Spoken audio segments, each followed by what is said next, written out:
Estuvimos con Ricardo Cusano. Leyendo las informaciones del día de hoy, dos que destaco. Uno, que la ONU dice que eso que ocurrió en El Salvador es secuestro. Le quitaron a los venezolanos sin juicio, sin nada, su libertad, y eso es un delito que hasta la ONU lo condena. Pero leyendo el Nacional, me encuentro con que... Se te cayó la cédula porque hiciste el gesto de lectura, sí. Ya no existe. No, era así como... Exacto. Pero yo trabajé como 17 años en el Nacional, mira, con razón.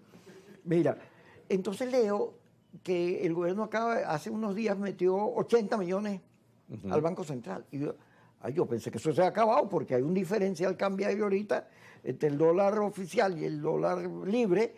La cosa es horrible lo que está pasando allí. Y si el gobierno sigue metiendo plata, bueno, ¿qué ocurre? Que ese dólar no se detiene, sino anda como suelto, como libre. ¿Qué pasa allí? Mira, en la economía hay un valor numérico que es muy difícil de construir y de llegar, que se llama confianza. Y es muy difícil de construir porque requiere voluntad para hacerlo y requiere escuchar de manera amplia a todos los actores que involucran los procesos económicos para que esa confianza sea cierta y real. Y eso después súmale todo lo que significa la legislación que rige y que ayuda a sostener esa confianza, ¿no? Sin duda alguna, los últimos meses en Venezuela han sido unos meses donde hemos visto voceros, o sea, lo que dice Trump sobre Venezuela, no vengan ahí porque es un país peligroso, etcétera, etcétera. Todo eso tiene un porqué con fines políticos. Y también hemos visto voceros a lo interno del país que procuran o creen que dramatizando aún más la realidad que ya vivimos, eso va a procurar el cambio político. Todo eso afecta a la economía.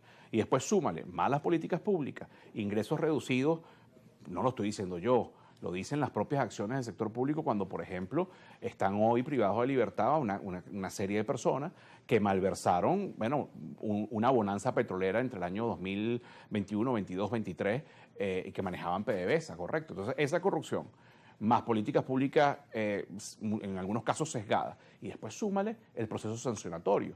Venezuela venía de unos ingresos de unos 50.000 millones por términos de petróleo y pasaron a ser algo prácticamente irrisorio. Entonces ahí tú tienes, bueno, un hueco importante para sostener el diferencial cambiario.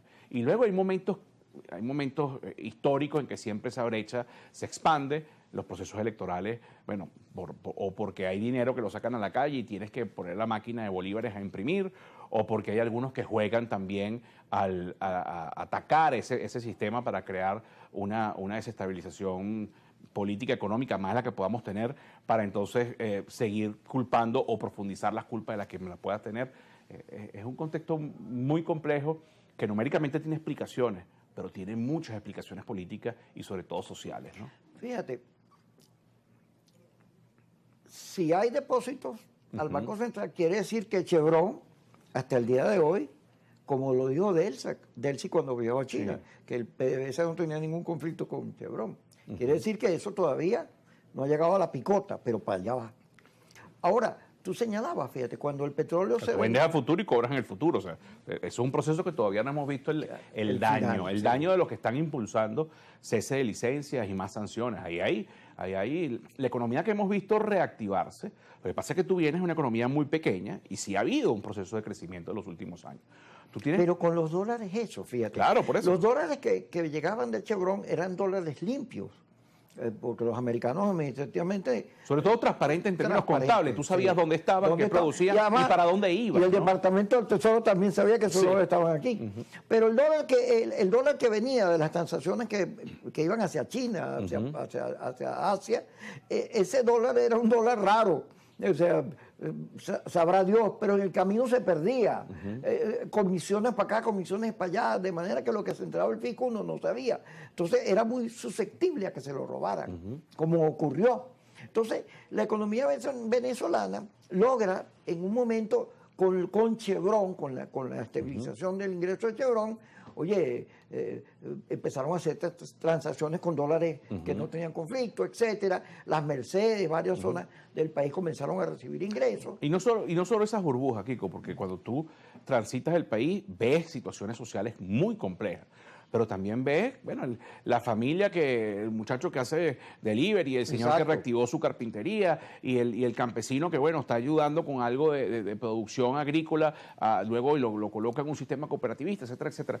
Ahí se sentía por lo menos un crecimiento sin crédito, y eso es importante decirlo. Esto es un país que tiene muchos años sin crédito, que va desde el crédito al acceso a un vehículo, a la casa, a crédito a la educación. Yo recuerdo en la universidad, yo me gradué en el año 1998 de abogado. Comprabas cualquier cosa a crédito. Y la propia universidad la pagabas a crédito. Eso hoy no existe. Entonces, sin esas herramientas... Pero existe cachea. Eso es un sistema que... pero fíjate, eso es un sistema que une... Tú acabas de dar un buen ejemplo del término económico hacia lo que puede ser la política. Esa empresa que tú nombraste une a un comprador con voluntad de adquirir algo, que no tiene todo el dinero, con un vendedor que es un comercio y le dice, puedes pagarlo en parte. Y yo voy a intermediar la relación de confianza. Él no pone el crédito, es una intermediación de la relación de confianza. La Asamblea Nacional tiene que ser una intermediación de construcción de confianza entre los actores políticos para recuperar nuestras capacidades económicas, para darle al país definitivamente no el modelo, y yo no estoy abogando por la restitución de la Cuarta República, ni porque fenezca la Quinta República, es porque nazca un país distinto al que tenemos 25 años si lo veo como opositor o 40, 45 si lo veo en un contexto amplio, porque la crisis económica viene del 76, se profundiza aún con picos de bonanza petrolera importante como pudo ser la primera década de los años de los 2000, ¿no? Entonces, ese es el mejor ejemplo. Aquí hay una oportunidad de oro, la reforma. Yo soy un independiente en términos políticos. Yo primera vez que acabo de entrar, pero respeto los mecanismos y lo hago a través de los partidos políticos. Y agradezco a ONT que me ha permitido esta oportunidad. Pero lo primero que dicen, hay que oponerse a la reforma. Si la reforma es para polarizar, hay que oponerse. Si la reforma es para concentrar poder o para desplazar unos contra otros, hay que oponerse. Pero si la reforma es la oportunidad de la construcción de consenso y de convivencia y de fortalecimiento del espacio democrático y de construcción de garantías que se buscaron en Noruega, en México, en Barbados, en República Dominicana, que toda la historia dice que estuvimos muy cerca de un acuerdo y no se dio por los culpables que ya sabemos. Entonces, no puede ser nacionalizar la construcción de la solución a nuestro conflicto político. Fíjate que yo no estoy hablando de la salida del conflicto, es de la solución al conflicto, porque esa solución nos va a tener que invitar a que todos nos respetemos entre todos. Ahora, ¿no? yo he venido, ya tengo tiempo en eso, hablando de la salida del conflicto. Si tú te pones a ver este conflicto de 26 años, ¿a quién le sirve ese conflicto? Al gobierno, que no tiene plata para nada, que ha caído en popularidad porque la economía tiene a la gente saliendo del país y el que vive aquí vive mal. A la oposición, que tiene derrota, que no puede llegar al poder porque el gobierno le dice a los que me pongan sanciones, los que sean del imperio no les voy a entregar, a la estabilidad democrática.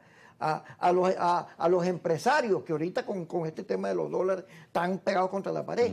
¿A quién le sirve este conflicto? ¿A quién le es útil? Sin embargo, el conflicto tiene unos ingredientes de odio. Cuando tú oyes declarar a un sector de la oposición que hay que acabar con la economía, más sanciones, pedir invasiones, tú dices, pero bueno, lo que quiere es una guerra. Y de alguna manera vivimos una guerra. Yo creo que la estamos...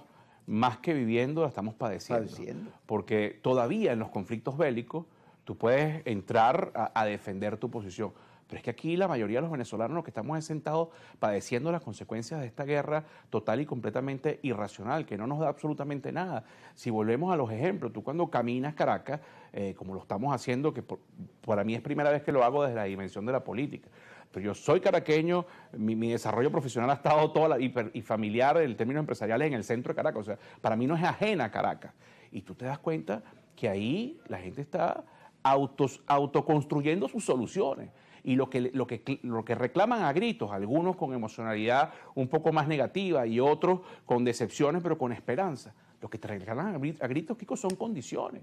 Y esas condiciones, normalmente, uno lo que ve en la televisión, digamos, internacional, es que los congresos, los procesos, las instituciones legislativas están para esas discusiones y argumentaciones políticas que después permitan, además, por ejemplo, ¿tú te imaginas, Kiko, que por primera vez podamos discutir el año que viene un presupuesto nacional donde se puede incrementar en salud, en educación digamos, en contexto básico de lo que es el futuro de nuestra nación, mayores porcentajes. Porque no me lo imagino.